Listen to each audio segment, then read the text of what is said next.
Would you please welcome Craig Foster and Thanks, Mr. Wilson.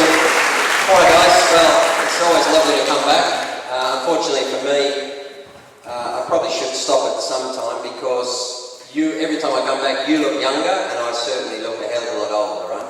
So, it feels to me though, like only yesterday. It's funny when you get to my age. I'm 49 now, I'm nearly 50, and it feels like only yesterday I was sitting here and speaking about tramping these boards. I used to come in here most lunch periods and play basketball and indoor football in here.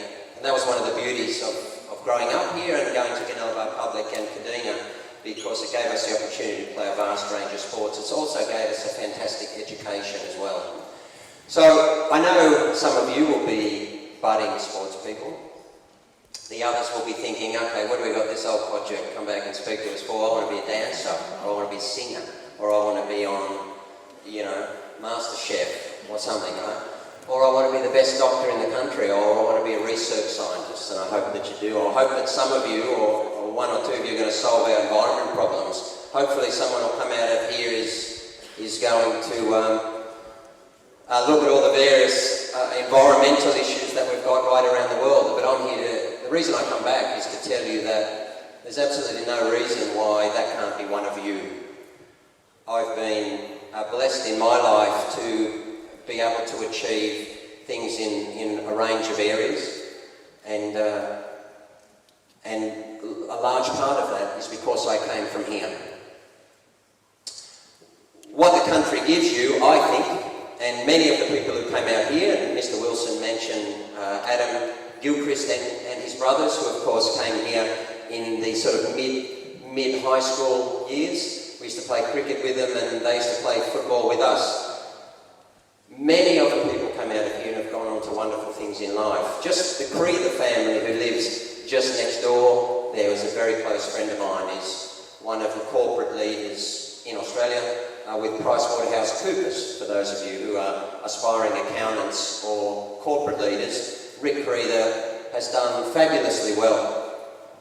And that's in large part because he grew up here and he sat in those chairs. What does it give us? What can I give to you to give you the confidence that you can go and do whatever you want in life? Well, it gives you opportunity, particularly in sport here. It gives you an opportunity to play a whole vast range, and you can come out of a high school like this where you can play whatever it is that you want. It's not costly, whereas in the city, in Sydney where I live, I have 3 kids, it's extremely difficult to play sport to a very high level. You have opportunity here, you have culture, you have wonderful people around you who are supporting you to do something. But whatever it is that you want to do, you can do it coming out of here and wearing the green of Kadina High. Let me just tell you quickly a couple of the lessons that I learned that I might be able to help you with. The lessons learned of hard work to come out of this area, that's what is ultimately going to allow you to achieve something. I hope that you achieve academically. I'm 49 and I'm still studying. Because when I was playing sport, I see the raised eyebrows. I completed my HSC at the AIS in Canberra, and I went on to start my law degree immediately afterwards, but I made the Socceroos. I started to play for Australia and I simply couldn't complete it. So many years later, I did some other courses, masters and postgraduates and things, but simply because I want to achieve that, because I feel bad that I wasn't able to complete it, I went back at the age of 45. I've got a year to go to complete my law degree. I hope that you guys will achieve things, apply yourself to the highest possible level now and get your academic accreditation behind you. Don't wait until you're my age, you're old and grey, because it's not easy. When you've got a family, you need to come back. But that's how important it is, because I'm still working at it now. I'm still studying full-time by distance with 3 children and about 4 jobs to make sure that I can still educate myself. So when the teachers stand here, and I used to sit there like you and think, oh, there's time, there's not, do it now. Apply yourself, get the accreditation and the qualifications that you need to achieve something special in life.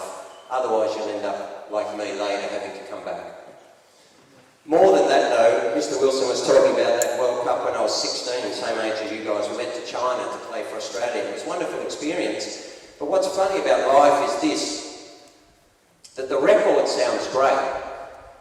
We did beautifully, played these big, huge nations, and as Australians, doesn't matter who we play, doesn't matter who we face in any field of life. You want to be a scientist, you can be the best in the world. That's what Australians are.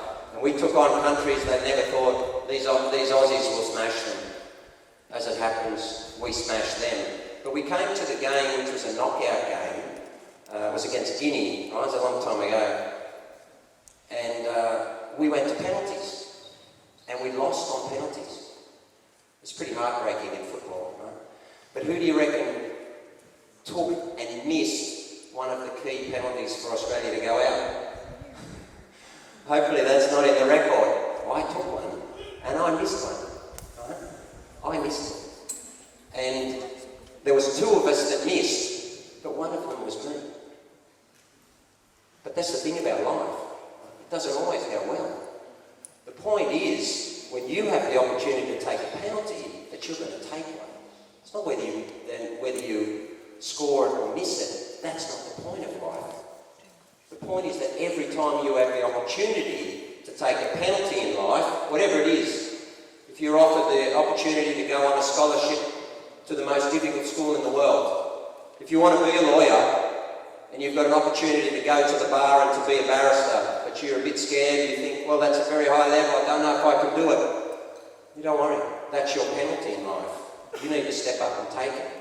Because what happens, it doesn't matter if you score it or miss, it's the point of stepping up. What's up? It's the point of stepping up to take the penalty that is the key issue in life. Yeah. So when you're asked in life if you'd like to add something, I suggest that you say yes. I suggest that you add something in those moments. That's your penalty. Do you understand what I'm saying? So when you have the chance to do something, don't step back. Too many people in life step back. Step forward and take the opportunity to make it happen. You also need to work hard and overcome difficulties. So when Mr. Wilson reads out my record of what I've been able to achieve in my life, it sounds fabulous. But I tell you what, it's hard work along the way, and it doesn't always go well. A couple of years ago I came back and I decided that I wanted to play for the Socceroos. To me that was important. And I was 24, 25, which was reasonably old to do so.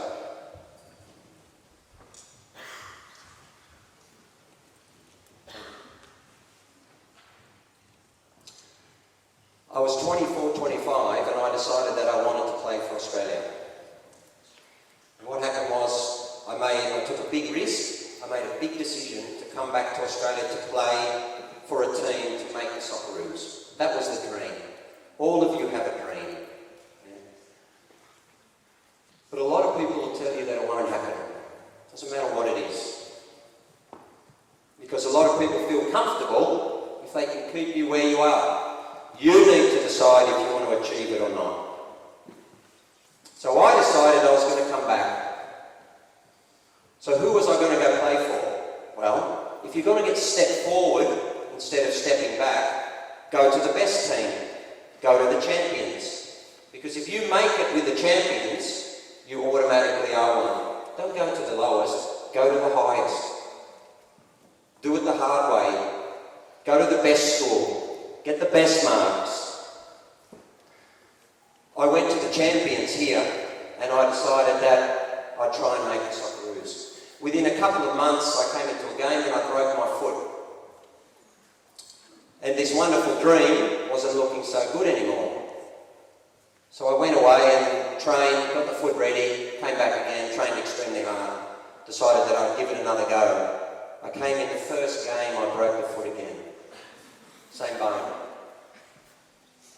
This time, I left because I was so eager, I wanted to play for Australia, that I kept coming back into training a little bit too early and the bone wouldn't heal. So they said, rack off, kid from Lismore, go away so that you can't train and come back when you're ready. So I called up and I said, I'm ready to come back. And the club said, yeah, but you've been injured twice. and every time you're injured we have to pay you something, and so some of the people in the club don't want you back because you're an injured player, you're a prop, that means you get injured all the time. I said, well, okay, don't worry, I'm coming back anyway. And they said, we've got no money to spend. And I said, don't worry, it's not about money, it's about achievement. Remember that. It's not about money, it's about achievement. If you do something special in life, the money will follow you. Do something special. Try and be great at what you do. And I said to them, don't worry about it. Don't worry about the money, I'll just come back and play.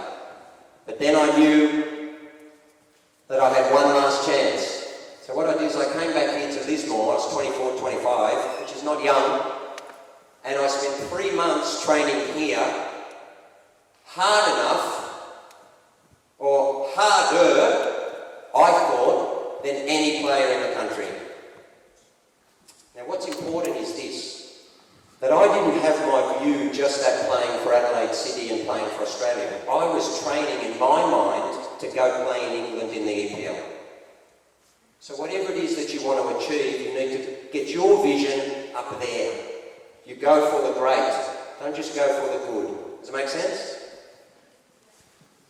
So I decided I needed to train hard enough to play in the English Premier League.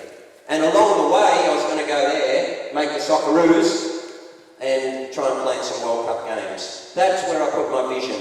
So I came here, and I think in 3 months, I did 3 triathlons a week. Now I can hardly swim, and I certainly can't ride a bike.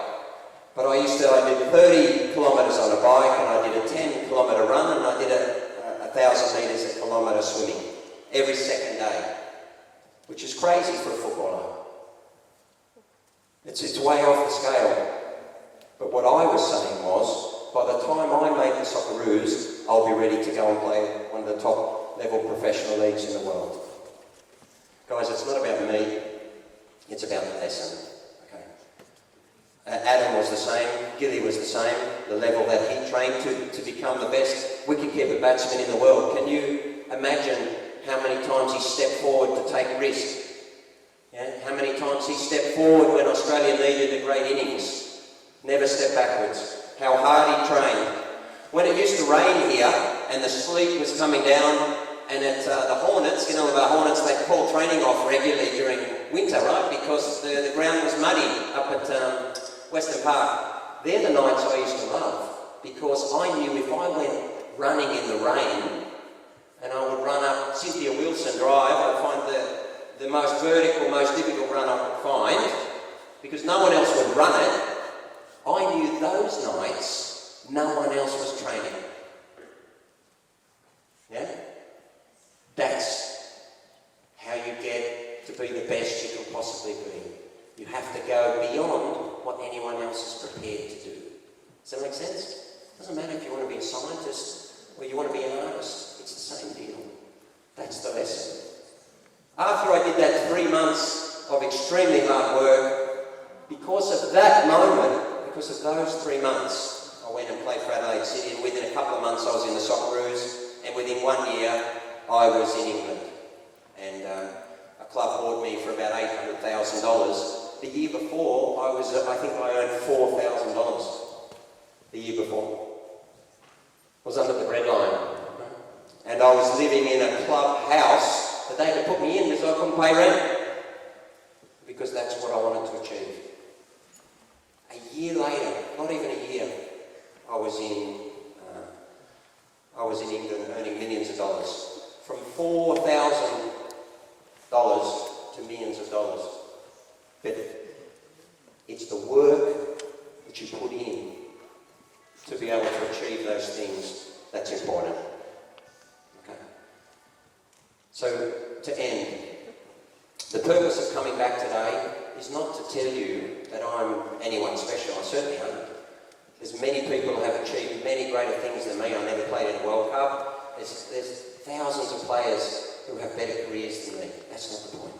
The point is that I had the best career I could possibly have and the best life that I could possibly create because I came from here, because I spent time in this gym, because I spent time under these teachers working hard, allows me now to complete my law degree, and because because in the moments when I was asked to take a penalty, like you're going to do, whatever it is you're asked to do in life that's hard, and you think, I'm not sure I can do it, that's when you're going to step forward like I did. Don't worry if you miss or you score. The lesson out of it is that you're going to achieve something great in life. You got it? All right, I wish you all the best. Good luck.